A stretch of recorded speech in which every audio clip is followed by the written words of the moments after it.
Welcome to HR Voices, a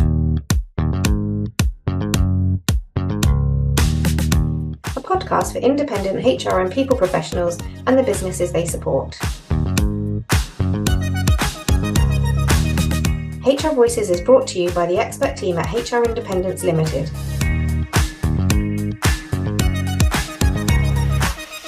We hope you enjoy. Hello, everyone. Welcome once again to another edition of HR Voices podcast. I am your host, Mary Asante. And with me here today, I've got the amazing Susi O'Brien. Hi, Susi. Hi, Mary. Thanks for inviting me along. That's all right. Thanks for coming along. It's a really exciting time because these next set of series I'm doing, speaking to various HR consultants to try to bring better understanding and awareness to businesses as to the work that we do as HR consultants and what it really means to engage an HR consultant. So I'm really excited to speak to you.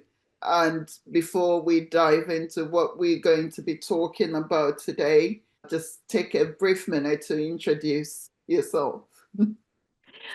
Perfect. So I'm Susi and my consultancy is Susi O'Brien HR, sometimes abbreviated to just O'Brien HR. And I set up consultancy in 2022, and that was after HR career of around about between 18 and 20 years, depending on exactly which job you're classing. And I wanted to go into HR consultancy because I suppose I was ready to be my own boss. Prior to that point, I was the head of human resources at a fairly large charity up here in Scotland, and I was ready for a new challenge. But what I really wanted was to perhaps work with smaller organizations, smaller charities, smaller businesses, because I just love that small business vibe. I just love that small organizational culture. And therefore, I've been working for myself for a few years now. The business has been expanding, and we now work with a few associates as well. My particular specialism, I suppose, is employment law. I'm a bit of a geek, but I never wanted to be a solicitor. I've never really fancied doing the kind of standing up in court and arguing with a wig or anything like that. What I really love is combining the technicalities of employment law with those real life realities of the workplace, often quite complicated, quite emotional, quite conflicting realities of the workplace. And I enjoy merging the two. I enjoy working with my clients to support them to get the basics right, to get those technicalities right, but to do so in such a way whereby it's a win-win situation for employers and their staff where possible, that we can bring staff along with us and that we can manage processes in such a way that you don't end up with somebody feeling like they're massively miffed at the end and they want to take someone to tribunal. The aim is always get the basics right from the start, and that reduces your legal risks further down the line. Absolutely. Thank you very much for that introduction, Susi. And I think you are absolutely right. The fact that we need to, or employers can put the right measures in place right from the onset so that they get it right. And that will prevent a lot of workplace misunderstandings, disputes, and ultimately any tribunal claims or anything related to that. And I guess that's where HR consultants generally come into our own, because if you engage with a good consultant, then they'll be able to work with you hand in hand along the way. And if you get to the worst case scenario, which in most cases will be an employment claim, they would have done their best to ensure that you don't get there. And unfortunately, we both know that sadly, sometimes you will get there, regardless of what you do. But for the bulk of cases, an HR consultant can support their client to prevent a lot of these disputes and claims going any further than they ought to. Yeah, that's right. I mean, I find that my experience of employment tribunal is actually surprisingly low because not that many of my cases go there. I mean, you're absolutely right. You can't prevent every situation. Sometimes things happen. But my experience is that, a good 9 times out of 10, 19 times out of 20, maybe, you can manage these situations right and you can avoid it. I mean, give an example, an interesting one I had about a year ago. I had one of my regular clients wanted to make a particular position redundant. The problem was that this position was held by a long-serving member of staff who had a reputation for being argumentative, difficult, for being the one who was, would always complain, would argue, always argue back, knew his rights, would make sure that everyone else knew them as well. And they were like, oh my God, how are we going to make this man redundant? It's gonna be terrible. That's a case that gives the employer a sleepless nights and nightmares. Exactly. And it was really interesting how it went in the end. Talked to the client. We want to make this a good consultation that feels meaningful. So we did think, I won't go through the whole story, but it was a classic redundancy consultation process involving this gentleman. And what was really interesting was that once we started this, instead of getting their response that we were expecting, he was fine. He joined in the conversations. He participated meaningfully. He nodded along. He didn't argue. And as the process went along, he confessed that this was not the first time he'd been made redundant in his career. In fact, it was the third. But he told us during the consultation that this was the first time that he'd felt respected in the process. That's good. And therefore, the redundancy went really, really smoothly. In fact, the employer was so pleased it went so smooth. I think he added some extra money onto the redundancy payment in the end, purely out of gratitude, I think. He was so relieved.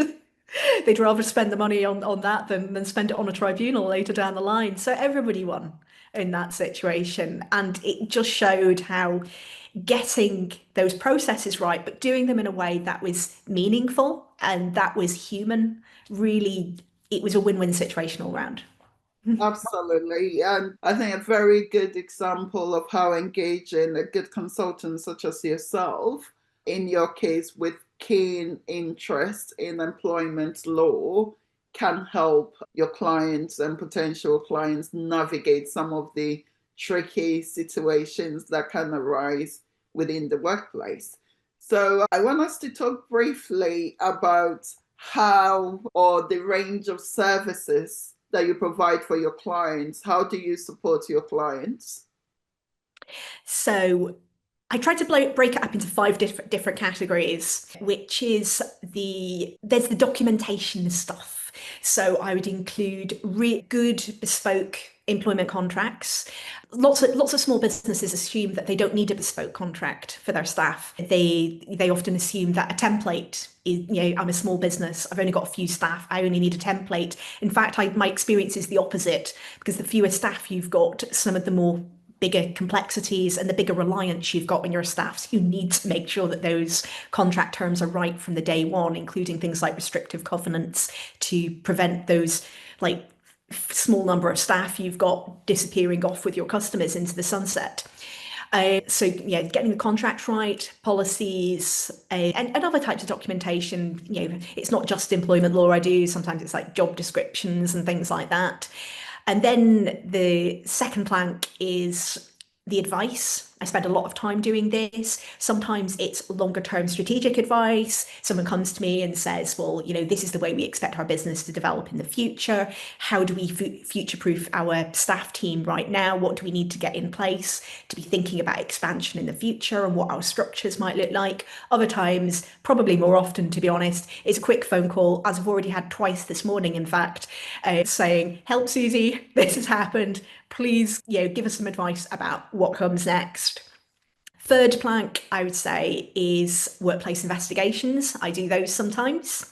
And so I can be an impartial person coming in. Fourth, I would say, is training. I regularly train usually on behalf of other clients on subjects usually involving employment law in some form, or some other HR topics as well. And finally, there's the just anything else HR related that goes. So in the past, I have done a few things, some recruitment projects. I've done salary assessments and reward work and things like that. But yeah, my bread and butter are probably the documentation and the advice. That's the two main ones. Excellent. Thank you very much for walking us through the range of services that you provide and how you work with different clients. So, how does your particular skill set enable employees to have confidence in employment law when they engage with yourself? I always find that employers, they want to make confident decisions about their own business. Mm. You set up your own business. You don't set up a business so you can have somebody come in and tell you what to do with it. So the focus of what I do is to help my clients have the knowledge and to understand their options so that they can make their own calculated business risks based on those options. And sometimes, alternatively, what I might be able to do is to find a way in which an employer might legally solve the particular problem that they're facing. So an example of that, of the latter, was a couple of weeks ago now. One of my clients, a small care home, got in touch to say that due to changes in their residence, they were temporarily overstaffed. They didn't expect this to be a long-term thing. It was just they'd lost some residents. It would take a little bit of time to rebuild that, and it was going to have an impact on their cash flow. Obviously, in the short term, they're a small business. What could they do? I was able to help them review their contracts, understand that there were short-term working clauses in there. Short-time working is quite a niche subject. It doesn't come up that often. I've not dealt with it very often, but I do know about it, and I was able to advise them about how they could utilize the short time working provisions in their contracts to be able to work with their staff fairly and lawfully to reduce some staff hours on a temporary basis, thereby preventing anyone from being made redundant, preventing the business from having these big cash flow issues, and providing a fair grounding so that they could have those conversations with staff and say, look, this is us trying to be fair, and the staff recognizing that. And that was massively beneficial to them, obviously, as a business, because it gave them an option for going forward. Oh, and that is really important. I think a lot of the time when employers think HR, when they think law, when they think red tape. And I think before they even engage with us, they kind of go, oh gosh, I can't deal with this right now.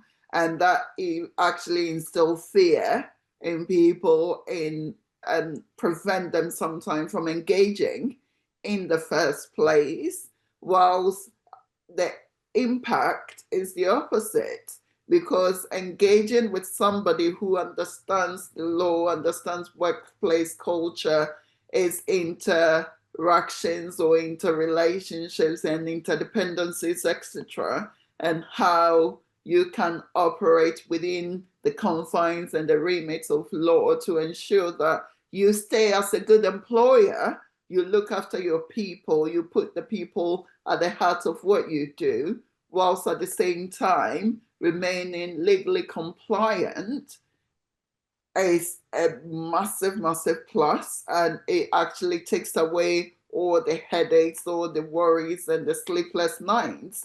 I think sometimes some cases I've been involved in, actually the cost to the business, the cost to the employer, is not the financial aspects at all, or even the reputational aspects. Sometimes it's the stress, the mental drain on the leadership team, on management, etc.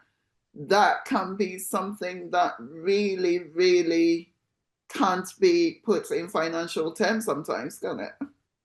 That's true. Sometimes, particularly if I'm working with a fairly newish client, maybe somebody who doesn't have very well set up policies and contracts and things, it's one of the fun things, I suppose, that I do is we talk through all of the things that could go wrong in this relationship. We talk about the stuff that maybe it's happened in the past or maybe they're worried about it happening, and we just talk about it. So for example, I've worked with some clients that where their staff were in charge of really expensive big resources, vehicles and stuff like that, and your small business owner who's not been employing staff for very long, they're really nervous actually underneath this about, oh, I'm a bit nervous about allowing these employees to have so much control and so to be dealing with all this expensive stuff that I've paid for. And so we talked about right from the instance, okay, what policies, what training, what contract clauses do we want to have in place right from the day one to help you feel that you're in control of this, and that and so that right from the day one, before we've had those problems, that you already know that they might come up. Everyone's had an employee that tries their luck or does something stupid. It happens. But you already know that when it happens, you can deal with it. Yeah.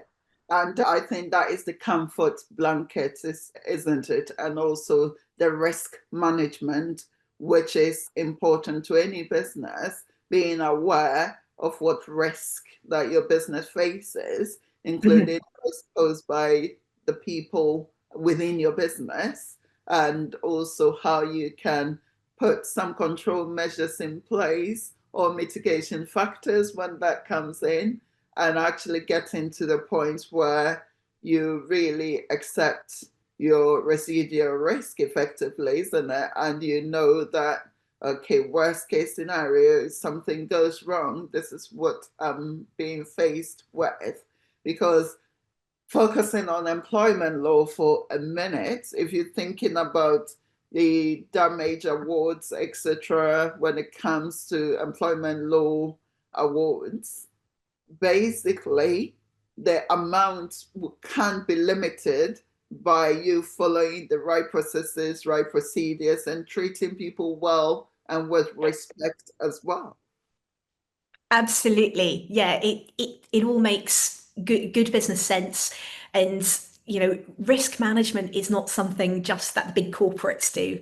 It's something that every organization, whatever its size, whatever its type, needs to be engaging with. Yeah, absolutely. So if you are engaged with the business and you are working with them with your focus on employment law mainly, how do you tailor your services with your clients? Is it a matter of they come to you as and when they need you, or some of them you work with them on an ongoing basis throughout, etc.? How do you tailor your services to your customers?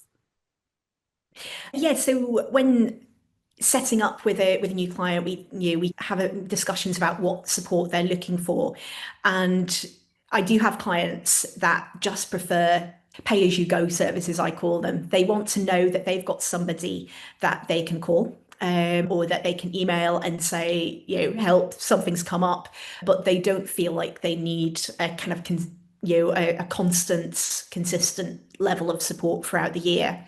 And then I've got other clients who know that they do need, they need something a little bit firmer than that. They need to have a little bit more control over the expected costs of it throughout the year. And they know that they're going to need regular support. And so I do a retained contract with them.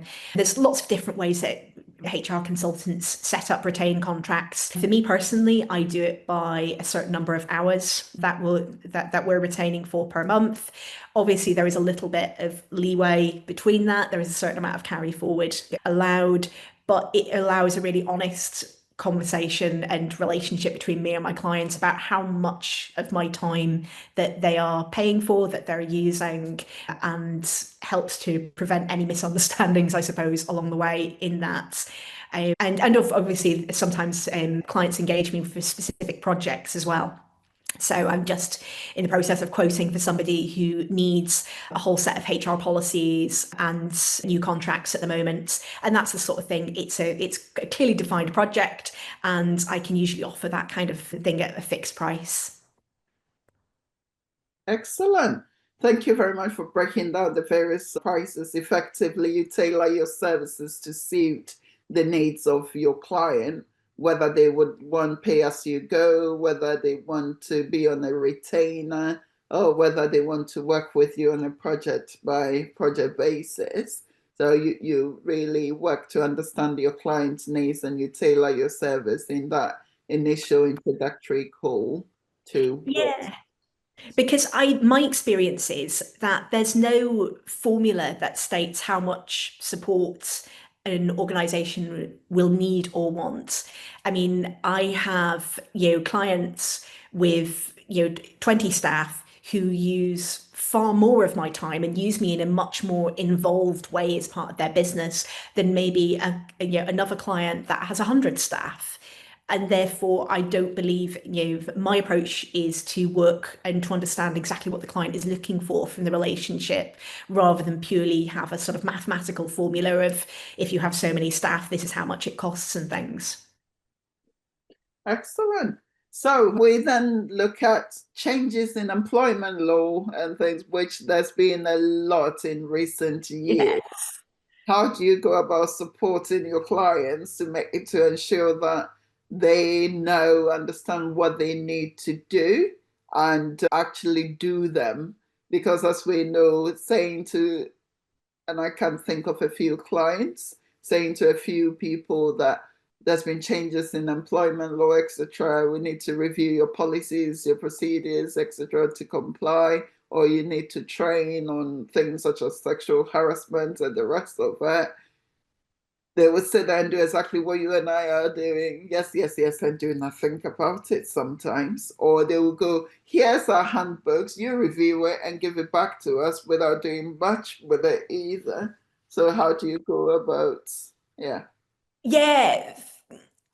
Ultimately, I'm responsible for the advice I give and the updates I do. My clients are responsible for how they manage their staff, and and we work on that basis. Most of my clients, will not keep in their mind all of the changes in employment law. I mean, sometimes I can barely keep them in mind. I don't expect somebody who is running their own, running a business and doing a completely different day job to remember every detail of what changed about the flexible working regulations in April 2024. That they're not going to remember that. But what I always encourage is that my clients will check in with me. And if you've got this situation going, have a quick chat. And when you've got a good relationship with your clients, they'll say, often, a client will just ring me up and be say, right, this is what I'm planning on doing. Is there anything that I've missed, anything I'm not aware of? No, yeah, absolutely good there. Or, right, you've forgotten that this changed in October 2024 and such like. So again, HR consultants have different approaches. For me personally, I try not to lecture or add extra work onto my clients, but I just help them understand that the changes have been made in certain areas, make them aware of the supports and the updates I can do and the training I can offer in those areas. And if at that particular point that's not the right thing for them, or they've forgotten all of it almost as soon as it's been mentioned, that's absolutely fine. They can always talk to me and catch up about that afterwards. And the important thing is that they're just checking in if they're ever unsure of something.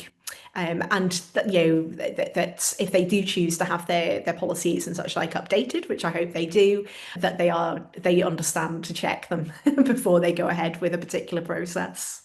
Yeah, absolutely. And in that regard, when or how can a client or potential client realize or recognize that they need your help or support? The number one reason why they might want support is just because they're feeling uneasy and they're not feeling confident about something. And that's the number one reason to ask somebody like me a question about HR or employment law. The other reasons for doing it would be perhaps you have initially felt confident about something, but an employee has responded in an unexpected way. Perhaps an employee is upset about something, an employee has raised a particular concern, something hasn't gone as expected, then come back to me and we'll find out. And if something's gone slightly wrong, we can probably unstick it at that point and we can unravel it. And the third thing is, I suppose, come to me if you feel that there's a gap in something that you've not got, certain types of policies, or you know that your policies haven't been updated for a certain amount of time, and that's starting to make you think maybe they should be, things like that. So ultimately, it's about, if you're uncertain, if there's a blank somewhere, if there's a gap in your knowledge, if you're doing something that is likely to have negative impacts for your staff, or your staff are reacting unexpectedly negatively towards something, these are all good reasons to start calling up your friendly HR consultant like me and say, can we talk right now? Excellent. Great. And thank you for that, because I think it's really important. Sometimes there can be very negative connotations with HR. And so for most business leaders, business managers, or owners, the thought about engaging with HR in itself can be quite scary sometimes, or they wouldn't simply want to do it, and they'll push it as far to the back as possible, and would absolutely only do it when they must. But Yes. I think the cost of, if you wait till they must bit before you do it, it's more likely to be higher than if, like you said, you engage when you start feeling uneasy, when you start second guessing, when you came across an employee who wasn't really either engaging or responding in a way that you would expect them to, etc. That is the time, as you've rightly said, to pick up the phone or drop an email to a friendly HR consultant or your HR friend to say, hey, can you help me, or can we talk about this? Yeah, I always try to reassure my clients that if they've taken advice from me and I've suggested a particular course of action, it's still their business. Look, at the end of the day, if they want to walk away and do something completely different, I'm not going to bang on their door and say, but that's not what I told you to do. It's their business. I'm their consultant. But what they can do is make that decision, whether it's to follow my advice or not, from a position of knowledge, rather than doing it just because they're trying to wing it. And I think that is also one important advantage in engaging an independent HR consultant, sometimes compared to engaging some big, massive HR consultants, because they are pretty prescriptive in Mhm. advice they give, and their clients must follow it to the letter T. Otherwise, their advice to them becomes invalid, and they won't support them any longer if the thing progressed or became something else or Mhm. got out of hand. So it's really important that people understand, I suppose our listeners understand, that HR consultants are a lot more flexible. Independent HR consultants are a lot more flexible. And the number of times that, okay, we've given you an advice, you're not following it, you come back and say, hold on, I thought, okay, fair enough. You didn't quite go with a plan. Now let's look or C or D to see what is the best possible way and outcome that we can support you with this to ensure that you are looked after, as well as your employees as well. Yeah, absolutely. But sometimes for clients, so there are some of my clients are on a journey that perhaps they were not ready, or it just didn't feel right to them, a particular course of action, whether that be a particular conversation that I'd suggested they have or something. There were particular reasons why, which were entirely valid from their perspective, and they've not maybe gone and followed my advice letter by letter. I'm not offended by that. We'll have conversations later on. Sometimes it's worked out okay for them. Other times they've come back to me and said, you know what, actually, and I do have clients who, over time maybe are gradually becoming a little bit more confident in having awkward conversations or whatever. That doesn't mean that they have to be perfect at them every time. They just, yeah, we're all learning. We all learn from experience. And the fact that maybe one time something hasn't worked out quite as planned doesn't prevent us from sorting it out in a better way the next time. Absolutely. Absolutely. Right.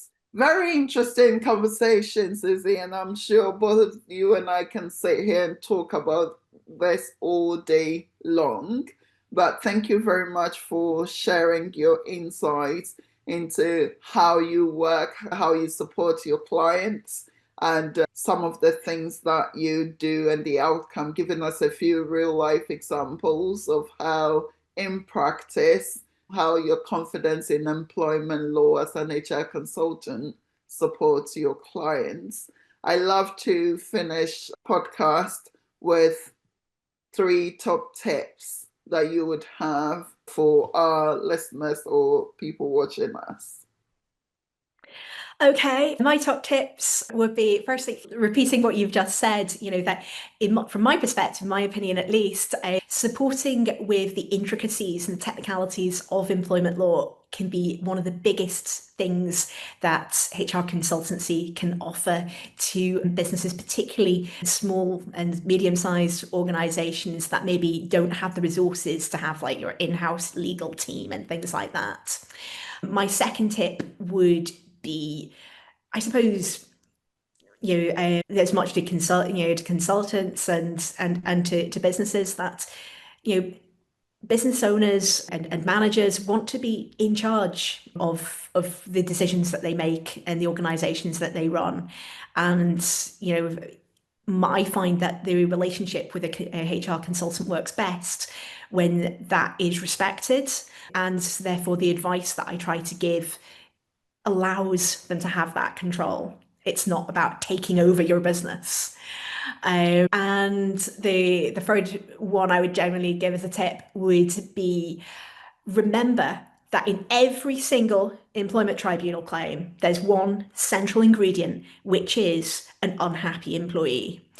If you can manage a situation, as in the example that I gave about the redundancy earlier, whereby the employee, even if they're not terribly happy with the outcome, is not feeling terribly angry or upset. At least they feel, okay, that really, really was not the outcome I wanted, but I understand how it got there. Maybe the employer had a point along the way. Your legal risks have just gone downhill so much, because somebody who basically feels that they've been treated fairly or reasonably in some way is unlikely to go to the trouble of going through an entire employment tribunal claim. Thank you very much, Susie, for your top 3 tips. And thank you everyone for tuning in and for listening to us. If you've enjoyed these conversations, please leave us a comment, a review, or share with your network. If you have any questions for us or any topics that you'd like us to talk about, please get in touch at hrvoices@hrindependent.co.uk. Thank you, and thank you, Susie. Bye. Bye-bye. Thanks very much, Mary.